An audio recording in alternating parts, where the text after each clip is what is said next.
घरवाली श्यामा के साथ खेत की मेड़ पर बैठा था।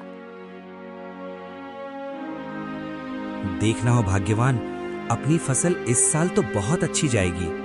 मेरा जी कहता है कि अब हम अच्छे दिन देखेंगे। वो भगवान अपनी सुनेगा ही।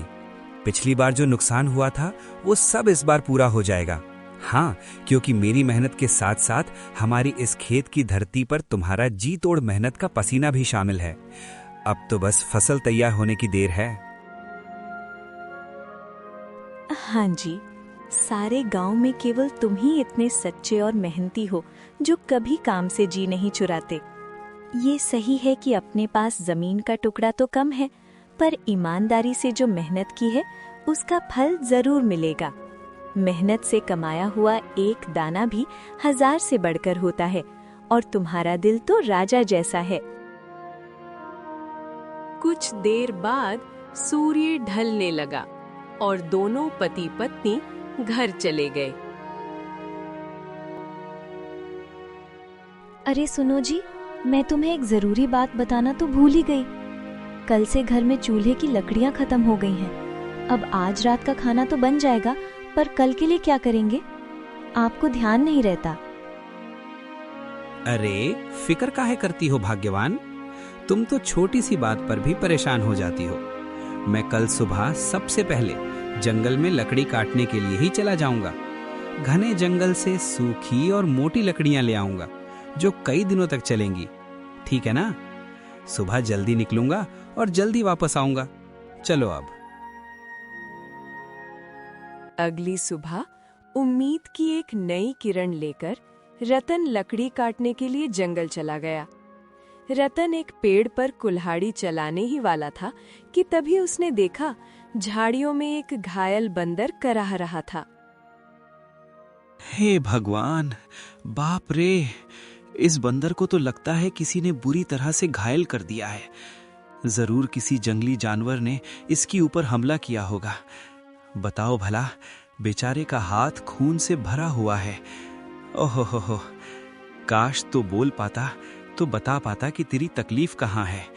फिलहाल तो तेरे हाथ में खून दिख रहा है, लेकिन जिस तरह से तू दर्द से तड़प रहा है ना, तकलीफ तो कहीं और ही है। बिना वजह ही ये बेचारा तकलीफ पा रहा है। उसी समय वहां एक बाबा जी आ पहुंचे।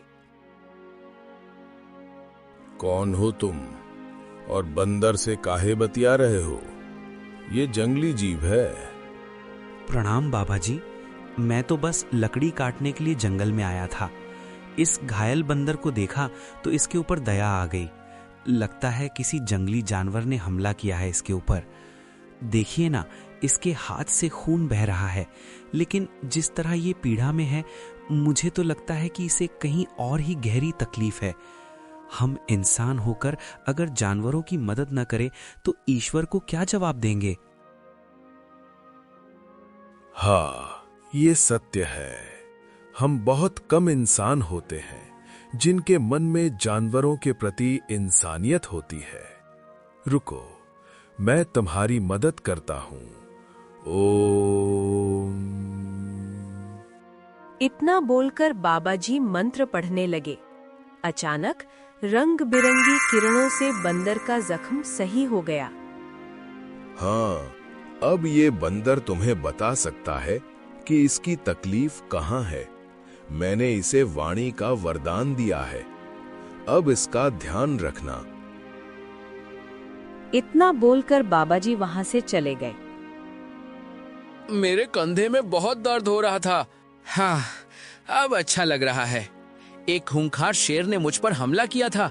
मैं जान बचाकर दूसरे पेड़ में कूदा, पर शेर का पंजा मेरे हाथ में लगा और मेरा हाथ घायल हो गया।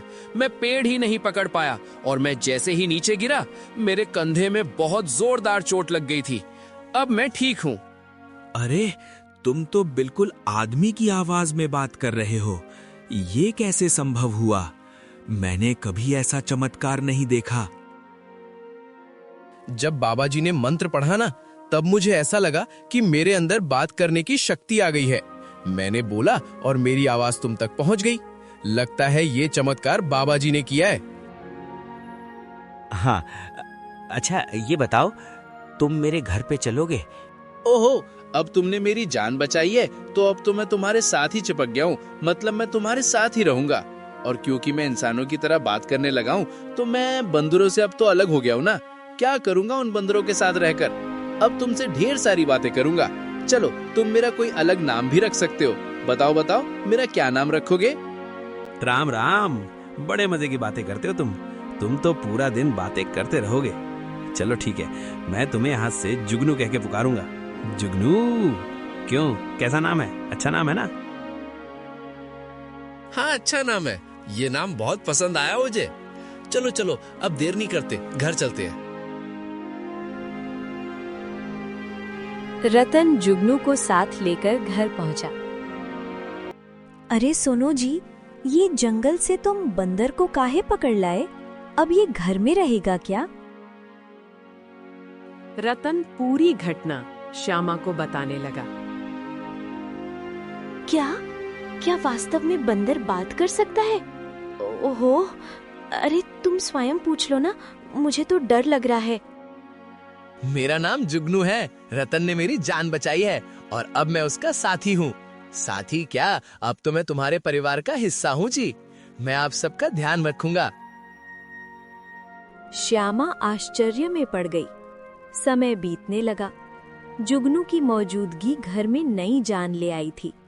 धीरे धीरे जुगनू श्यामा के काम में हाथ बटाने लगा।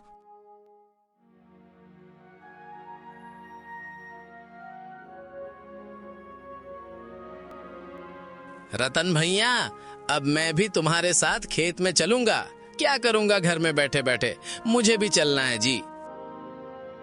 अरे जुगनू, खेत का काम हलवा नहीं होता, बहुत मेहनत लगती है। क्या करोगे तुम वहां पे? धूप लगेगी तो परेशान हो जाओगे। अरे क्या करूंगा क्या? राम राम, आप कैसी बात करते हैं रतन? मैं वहां खाली बैठने थोड़े ही जा रहा हूँ। मैं भी तुम्हारे साथ कड़ी मेहनत करूंगा और क्या आपने मुझे कमजोर या आलसी समझ लिया है? सवाल ये नहीं है कि मैं क्या करूंगा। सवाल ये है कि अगर गांव वालों ने मुझे बोलते हुए देख लिया ना, तो वो न जाने क्या सोचेंगे। वो झूठ मूठ की अफवाह फैलाएंगे और आपको परेशान करेंगे। हाँ जानता हूँ रे जुगनू, पर जब मैंने तुमसे पहली बार बात की थी तो क्या तुम डरे थे क्या? देखो जुगनू, मैं दुनिया को जानता हूँ। हर कोई मेरे जैसा सीधा नहीं होता है जो तुम्हें समझ सके। लोग मजाक बनाएंगे। ओहो, मुझे दुनिया से क्या है लेना देना? मुझे तो तुम्हारे संग है रहना। मेरा मतलब ये है कि मुझे बस तुमसे मतलब है, क्योंकि मैं तुम्हारा सच्चा साथी हूँ। हाँ, मुझे साथ रहना है। रतन मुस्कुराया और अगले दिन जुगनू को साथ लेकर खेत चला गया। कुछ ही दिनों में जुगनू ने खेती की हर बात सीख ली और रतन का सच्चा मददगार बन गया था। रतन भैया, अरे आज की मिट्टी तो बहुत भारी लग रही है। पिछले हफ्ते वाली मिट्टी हल्की थी। अरे जुगनू, अब तो तू पक्का किसान बन गया है। मिट्टी का भी फर्क समझने लगा है। वाह रे वाह। जुगनू की बात अब गांव में फैलने लगी थी और ये बात आखिरकार चौधरी लखपत के कानों तक पहुंची। क्या रतन के घर सच में एक बंदर है जो इंसानों की तरह बोलता है? राम राम, अगर ऐसा है तो ये तो बहुत बड़ी बात है। मैंने सुना है वो खेत में भी मदद करता है, उससे तो हमारी कमाई हो सकती है। अरे तो फिर उस बंदर को लेकर बड़ा तमाशा करना चाहिए। उसका प्रदर्शन करवाएंगे, उससे तो बड़ी अच्छी कमाई होगी, जिससे अपनी तिजोरी भर जाएगी। ये बात आपने बिल्कुल पते की कही जमींदार साहब। मैं खुद देख चुका हूँ, वो बहुत फायदेमंद जानवर है। जमींदार की हंसी कुछ देर चली, फिर वो गंभीर हो गया। इस रतन की जमीन पर मेरी नजर बहुत समय से है। बाकी सब तो मेरे कर्जदार बन चुके हैं, पर ये ससुरा रतन ये कभी झुका ही नहीं। उसकी जमीन बहुत उपजाऊ है। मालिक, सच कहूँ तो उस जमीन में मिट्टी का जादू है। बंजर में भी फसल उग जाती है। अरे इसमें मिट्टी का कोई खेल नहीं है कल्लू। उसकी किस्मत और सितारे बुलंद हैं, पर जिस दिन वो सितारे गिरेंगे ना, उसी दिन ये खेत मेरा होगा और रतन मेरे कदमों में होगा। देख लेना तुम, मेरी बात याद रखना। समय ऐसे ही बीतने लगा। एक दिन रतन और जुगनू जब खेत से घर लौटे तो आंगन में बैठी श्यामा को देखकर दोनों के चेहरे पर चिंता की रेखाएं खिंच गईं। अरे ओ भाग्यवान, क्या हुआ? ये कैसी खांसी है, इतनी तेज? कुछ दिनों से खांसी हो रही है, अब तो दिन ब दिन और भी बढ़ती जा रही है जी। मुझे सांस लेने में भी तकलीफ हो रही है।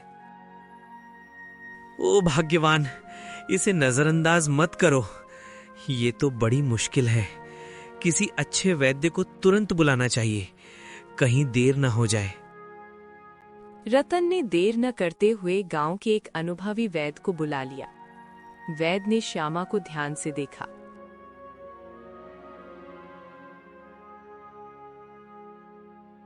रतन, देखो इन्हें एक विचित्र बीमारी हो गई है।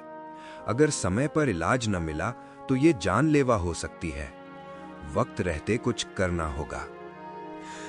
नहीं नहीं वैद्य जी, आप तो इलाज शुरू कीजिए, मैं कोई कसर नहीं छोड़ूंगा। मेरा सब कुछ चला जाए पर मेरी पत्नी बचनी चाहिए। उस दिन से रतन का सारा धन अपनी पत्नी के इलाज में लगने लगा। हफ्तों बीतते गए और एक दिन ऐसा आया जब उसकी सारी जमा पूंजी खत्म हो गई। ऐसे उदास मत बैठो जी, चिंता मत करो, मैं अपने आप ठीक हो जाऊंगी। वो भगवान सब ठीक करेगा।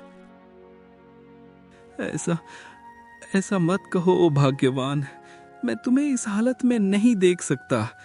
मेरी हिम्मत टूट रही है। तो अब क्या करोगे? जो कुछ था सब तो मेरे इलाज में लगा दिया। अब तो अगली फसल के लिए बीज खरीदने तक के पैसे नहीं बचे। भूखे रहेंगे क्या?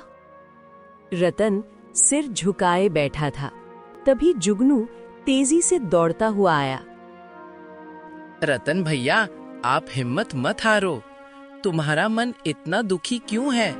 तुम्हारे दो भाई पूरन और धन्नू इसी गांव में रहते हैं और तुमसे ज्यादा धनी भी हैं। उनसे मदद क्यों नहीं मांगते हो? हैं? वो मना नहीं करेंगे। रतन को ये बात ठीक लगी। उसी शाम वो जुगनू को साथ लेकर अपने बड़े भाई पूरन के घर गया। अरे रतन, क्यों भाई, आज हमारे घर का रास्ता कैसे भूल गए? इतने दिनों बाद कैसे आए? भैया, वो भाग्यवान की बीमारी के बारे में तो अब गांव में सब जानते हैं। मैंने जो कुछ कमाया सब इलाज में लग गया। अब कुछ धन की जरूरत है भैया। अगर तुम मदद नहीं करोगे तो कौन करेगा? अरे काहे भैया, तुम तो जानते हो मेरी फसल इस बार खराब हुई है। मैं खुद बहुत मुश्किल में हूं। अब खुद मुझे उधारी लेना पड़ रहा है तो मैं तुम्हें कहां से दूं? जाओ किसी और से पूछो। रतन कुछ नहीं बोला। अरे वो झूठ बोल रहा था रतन भैया, मैंने उसके चेहरे को देखा है। वो देना ही नहीं चाहता था। कैसे भाई हैं ये?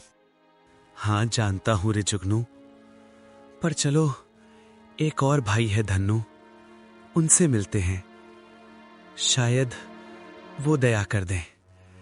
चलो। अब दोनों धन्नू के घर पहुंचे। धन्नू ने दरवाजा खोला और रतन को देखकर चौंक गया। ओ रतन, आज भाई की याद कैसे आ गई? तुम तो साल में एक बार भी नहीं आते। भैया, वो भाग्यवान बहुत बीमार है। थोड़ा सा धन चाहिए इलाज के लिए, बस थोड़ी सी मदद कर दो। क्या?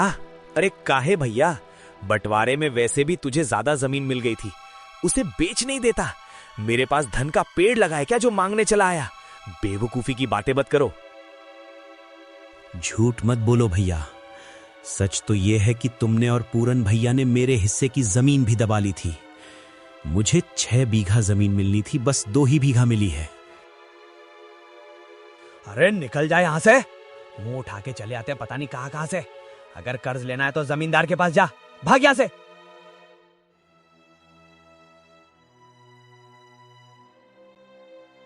राम राम, कैसे भाई हैं तुम्हारे रतन भाई यार, एक भी मदद को तैयारी नहीं है, हाथ धो गई। हाँ, इस दुनिया में इंसान ऐसे ही होते हैं, मतलबी, अपना पराया कुछ नहीं देखते, सब पैसे के पीछे भागते हैं। तो अब क्या करोगे? क्या जमींदार के पास जाओगे? वो तो तुम्हें लूट लेगा। हाँ, मजबूरी है जुगनू, मैं नहीं जाना चाहता था, इसीलिए तुम्हारे कहने पर भाइयों के पास गया। अब तुम ही बताओ, मेरे पास और क्या रास्ता बचा है? पत्नी की जान ज्यादा कीमती है। अगले दिन रतन और जुगनू चौधरी लखपत की हवेली में जा पहुंचे। रतन को उम्मीद कम थी, मगर अपनी पत्नी की खातिर उसने खुद को झुका दिया था। मैं जानता था रतन, एक न एक दिन तू चलकर मेरी हवेली में जरूर आएगा। तुमने बहुत देर कर दी। मालिक, आपने बिल्कुल सही कहा था। जब तक इसकी किस्मत चमक रही थी तब तक बहुत अकड़ में चलता था। अब देखो कैसा मुरझाए मुरझाए सा खड़ा है। हे चौधरी, तुम्हें किसी की हालत का मजाक उड़ाने का हक नहीं है। लोग तुम्हारा सम्मान करते हैं, तुम्हें भी दूसरों का सम्मान करना चाहिए, समझे? ए बंदरवा, बकवास बंद कर। तो इंसानों की तरह बोलता है, इसका मतलब ये नहीं है कि तो इंसान बन गया है। हाँ भैया रतन, बताओ बताओ, क्यों आए हो, क्या चाहिए? क्या बताएं मालिक, आपको तो सब पता है। मेरी वो भाग्यवान बीमार है, सारा धन इलाज में चला गया। अब कुछ धन की सख्त आवश्यकता है। अच्छा अच्छा, धन चाहिए तो भैया मेरी शर्तें सुन लो। ब्याज 50% और बदले में कुछ गिरवी रखना होगा। सोच समझकर जवाब देना। अब मेरे पास कुछ बचा है क्या जो गिरवी रखूं? जो सोने के आभूषण थे वो भी इलाज में बिक चुके हैं। मेरे पास कुछ नहीं बचा। अरे है ना, क्यों नहीं है? तेरे पास 2 बीघा जमीन है भैया, उसे गिरवी रखो। वक्त पर कर्ज चुकाएगा तो जमीन तेरी, वरना मेरी, सीधा हिसाब। बोलो भैया। अरे ये तो सरासर अन्याय है। तुम किसी की मजबूरी का फायदा उठा रहे हो। ऐसे तो रतन कभी कर्ज ही नहीं चुका पाएगा। ये ठीक नहीं है। ए रतन, पहले तो तू इस अपने पालतू बोलने वाले बंदर को ले जा यहां से, नहीं तो मेरा मन बदल गया तो हो गया तेरा काम। जब से आया है पटर पटर बोले जा रहा है। चुप कर। रतन भैया, चलो मेरे साथ, ये कर्ज मत लो, मैं तुम्हें संकट में नहीं देख सकता। जुगनू, मेरे पास अब और कोई चारा नहीं है, मुझे हाँ कहनी पड़ेगी। रतन जुगनू के साथ चला गया। हवेली के भीतर जमींदार और कल्लू अपनी जीत पर खुश हो रहे थे। ए मालिक, रतन तो बड़ी आसानी से हाथ से निकल गया। अरे चिंता मत कर बेटा, मजबूरी उसे फिर लौट आएगी। कितना दूर जाएगा वो? रतन जुगनू के साथ घर पर आ पहुंचा और जुगनू तुरंत वहां से चला गया। शाम तक जुगनू लौटकर नहीं आया। रतन और श्यामा की चिंता बढ़ने लगी। ओजी, जुगनू अब तक क्यों नहीं आया? कहीं जमींदार ने उसे पकड़वा तो नहीं दिया? अरे ओ भाग्यवान, पता नहीं कहाँ गया। मेरा मन भी बड़ा बेचैन है। हे भगवान, पता नहीं कहाँ चला गया। रात बीत गई। सुबह सूरज की किरणों के साथ ही जुगनू वहां पहुंचा। उसके हाथ में एक चमकती जड़ी बूटी थी। अरे जुगनू, तू कहाँ था? हमें लगा कहीं तुझे कुछ हो तो नहीं गया। तू इतना देर क्यों लगाया? अरे मैं जंगल गया था उन बाबा जी को ढूंढने। उन्हें मैंने सारा हाल बताया और उन्होंने दया करके ये जड़ी बूटी दी है। उन्होंने कहा है कि इससे बड़ी बीमारी ठीक हो सकती है। हाँ। जुगनू ने वो जड़ी बूटी श्यामा को दे दी। कुछ देर बाद श्यामा की आंखों में चमक लौट आई। मुझे बिल्कुल स्वस्थ महसूस हो रहा है जी, जैसे मैं कभी बीमार ही नहीं थी। मेरी खांसी भी ठीक हो गई। और जुगनू, तू तो हमारे लिए देवता बन गया। अगर तू नहीं होता तो मैं जमींदार से कर्ज लेकर अपनी खेती भी खो बैठता। हाँ, अब वो आपकी भाग्यवान तो ठीक है, लेकिन खेत में बीज डालने के पैसे तक नहीं बचे। इसीलिए मैं बाबा जी से ये चमत्कारी बीज भी लेकर आया हूँ। अब देखो, अगर तुम इन्हें अपने खेत में बो दोगे तो ऐसी फसल उगेगी जो पूरे बलिया खेड़ा में किसी ने नहीं उगाई होगी। हाँ, लेकिन एक शर्त भी दी है बाबा जी ने। जब तुम्हारा समय अच्छा हो जाए तब तुम उन लोगों की मदद करना जो जमींदार के कर्ज में दबे हुए हैं। वादा करो। अरे मित्र जुगनू, तू मेरा सच्चा साथी निकला। हम दोनों मिलकर अच्छे से खेत में फसल बोएंगे। चल मेरे भाई। अगले ही दिन रतन, जुगनू और श्यामा ने मिलकर खेत जोता। कुछ ही दिनों में रतन के खेत में ऐसी फसल लहराई जैसी किसी ने पहले कभी नहीं देखी थी। गांव वाले चकित रह गए। कुछ दिनों बाद रतन की किस्मत बदल गई। जुगनू के साथ मिलकर उसने गांव वालों का कर्ज चुकाना शुरू कर दिया। गांव में खुशी लौटने लगी, लेकिन जमींदार चौधरी लखपत और कल्लू गुस्से से खौल रहे थे। ए कल्लू, तू देख रहा है ना कि क्या हो रहा है? अगर ये रतन ऐसे ही सबकी जमीन छुड़वाता रहा तो मेरा क्या बचेगा? जा, रतन को मिटा दे, जा।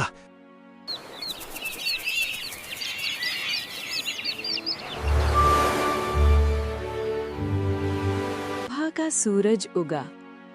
रतन खेत में बीजों को देख रहा था। तभी वहां जमींदार और कल्लू आ पहुंचे। कल्लू के हाथ में लंबा बरछा था। तूने सभी किसानों की जमीन छुड़वा दी। आज तुझे जिंदा नहीं छोड़ूंगा। जैसे ही कल्लू ने रतन की ओर बरछा फेंका, जुगनू ने एक छलांग लगाई और वार अपने ऊपर ले लिया। नहीं, तुम ये क्या कर दिया? तुमने खुद को मेरे लिए, मुझे बचाकर ये क्या किया जुगनू? जुगनू ने अपने मित्र रतन को मुस्कुराते हुए देखते ही दम तोड़ दिया। तभी वहां वही बाबाजी प्रकट हो जिसने गए। निर्दोष की जान ली, उसका पाप अब उससे बदला मांगेगा। जमींदार और कल्लू, तुम दोनों ने बहुत बड़ा पाप किया है। रुक जाओ। बाबाजी की क्रोधित आंखों से किरणें निकलकर दोनों के शरीर पर पड़ी और वे जलकर राख हो गए। इस कहानी की सीख सरल है। दोस्तों, जुगनू और रतन की कहानी हमें सिखाती है कि सच्ची मित्रता में बलिदान निहित होता है और धन से ज्यादा मूल्य ईमानदारी और निष्ठा का होता है। हमेशा जरूरतमंदों की मदद करें। यदि आपको बलिदान और दोस्ती की ये प्रेरणादायक कहानी पसंद आई हो तो इसे लाइक करें, चैनल को सब्सक्राइब करके हमारे साथी बने और ये सीख दूसरों तक पहुंचाने के लिए शेयर करना ना भूलें। मिलते हैं अगली कहानी में। धन्यवाद।